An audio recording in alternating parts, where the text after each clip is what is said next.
Bonjour à toutes et à tous et bienvenue pour cette nouvelle émission. Aujourd'hui, on a le plaisir de recevoir une artiste qui a marqué la chanson française avec sa voix douce et ses textes intimes. Elle a été révélée au grand public avec son tube La Liste et depuis, elle n'a cessé de tracer sa route avec des albums empreints de sincérité et de poésie. Elle revient aujourd'hui avec la nouvelle liste, 20 ans après. Elle va nous en parler. Bonjour Rose et merci d'être avec nous. Eh ben, bonjour beaucoup. Bonjour, pardon. J'allais dire bonjour beaucoup, ça commence bien. Et ben, on va revenir au tout début. Comment elle était née, votre passion pour la musique et l'écriture? C'est arrivé à quel moment? Ça a été un coup de foudre immédiat puisque c'est avec mon père. Donc, coup de foudre immédiat avec mon père.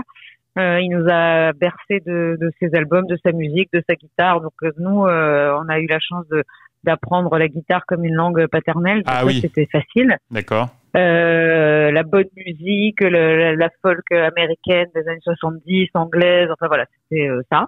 Et puis après, moi j'ai très vite écrit. Les mots, c'est devenu un peu ma façon à moi de m'exprimer plus facilement qu'à l'oral.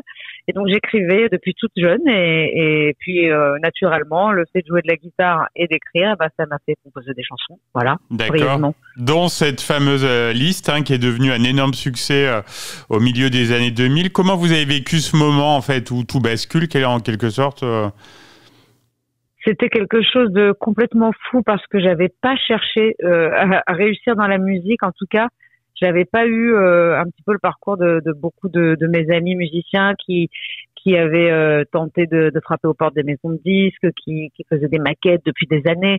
Moi, j'ai eu un espèce de truc fulgurant qui était je faisais des chansons pour moi. Et puis un beau jour, je me suis fait quitter par un homme. J'ai écrit une chanson pour lui. Et puis j'ai commencé à juste les jouer à des amis et puis de fil en aiguille on m'a dit il faut que tu la fasses écouter à une maison de disques, donc on l'a enregistrée en maquette guitare voix et puis c'est parti, mais extrêmement vite autour de cette chanson. Je l'ai écrite il y a exactement jour pour jour 20 ans parce que c'était le 7 septembre. Ah ouais, d'accord. Ouais, c'est complètement fou. Et puis voilà, après tout ce qui s'est passé, ça a été complètement irréel parce que je touchais plus seule et je comprenais pas en fait. Et oui, bien sûr. Ouais, et puis surtout l'engouement des gens pour une chanson que moi j'avais écrite pour quelqu'un d'autre, quoi. Vraiment, c'était quelque chose de très intime. Bien sûr. Alors je le disais en intro, vous avez sorti des albums avec une régularité, quand même tous les 3-4 ans, avec des chansons. Merci de le souligner parce que souvent on me dit que c'est mon retour là. J'ai dit mais enfin. Non, mais vous avez toujours été présente. Comme après, il y a des périodes un peu plus difficiles, on imagine en tant qu'artiste. Voilà. Il y a des hauts et des bas. Ouais. Exactement, mais j'ai jamais cessé vraiment de faire de la musique, sauf à un moment, il y a quelques années, en 2019, après le Covid, en fait, la tournée de mon dernier album qui avait été annulée comme toutes les tournées, et puis j'ai eu un cancer du sein, et là j'ai décidé vraiment j'avais plus envie, donc de toute façon, quand on n'a plus envie, quand on n'a plus rien à raconter, naturellement, on s'efface du milieu musical. Et j'ai écrit des livres et j'ai créé un podcast à ce moment-là, et ça m'a nourri jusqu'à maintenant. Et l'envie de revenir, de chanter, de créer un spectacle, un disque, un album, un livre, tout est arrivé d'un coup. En avril dernier, mais vraiment ça aussi je m'y attendais pas. Donc moi je me laisse porter par la vie. Ouais, bien sûr. Ouais. Et dans ces livres, donc vous n'avez pas hésité à évoquer des périodes difficiles de votre vie. Et est-ce que la musique ça a été une forme de thérapie aussi pour vous? Les mots, en tout cas, oui, la musique, sûrement, parce que ça permet, c'est un vecteur, donc c'est un médium pour que les gens puissent entendre vos mots, parce que c'est plus difficile de faire lire des choses que de les écouter.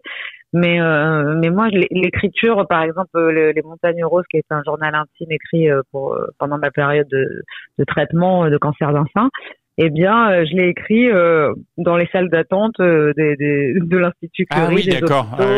Ouais, c'est-à-dire c'était juste un moyen pour moi aussi de survivre, de penser à autre chose, de pas être dans l'attente tout le temps de résultats, d'examens. Ça m'a sauvé de cette façon-là, comme le podcast m'a sauvé ou le livre Kérosène m'ont aidé à découvrir comment tenir une sobriété, comment se sortir de mes problèmes d'addiction. Oui. En fait, je fais les choses assez égoïstement, on va pas se mentir. Et puis je trouve à chaque fois très surprenant et magique à quel point l'intime peut devenir universel. Eh oui, tout à fait. Donc vous venez de nous présenter donc la nouvelle liste, hein, je le disais. Comment elle est venue l'idée et qu'est-ce que vous apportez avec cette nouvelle version? Ah bah c'est fou ça aussi parce que j'ai voulu créer un spectacle parce que j'avais un producteur de spectacle qui me proposait de faire une tournée sans nouvel album, hein, pas particulièrement, juste avec mes anciennes chansons. Et j'ai dit bon, moi j'aime pas trop faire du réchauffé, donc c'est drôle parce que quand on revient avec la liste, ça fait bizarre de dire ça. Et en fait j'ai dit je veux écrire quelque chose de nouveau et je vais me servir des anciennes chansons. Mais en fait j'avais tellement vécu de choses et j'avais tellement évolué, ma vie ne ressemblait en rien à celle des premiers albums, donc j'ai dû écrire des nouvelles chansons. Et pour le spectacle, j'ai même changé les paroles de la liste parce que ça collait plus. Et oui, bien puis, sûr. Quelques mois plus tard, on a joué ce spectacle et puis on s'est dit, mais en fait, tous les gens qui ont vu le spectacle ont dit, mais en fait, il y a des nouvelles chansons, il faut les mettre sur un disque.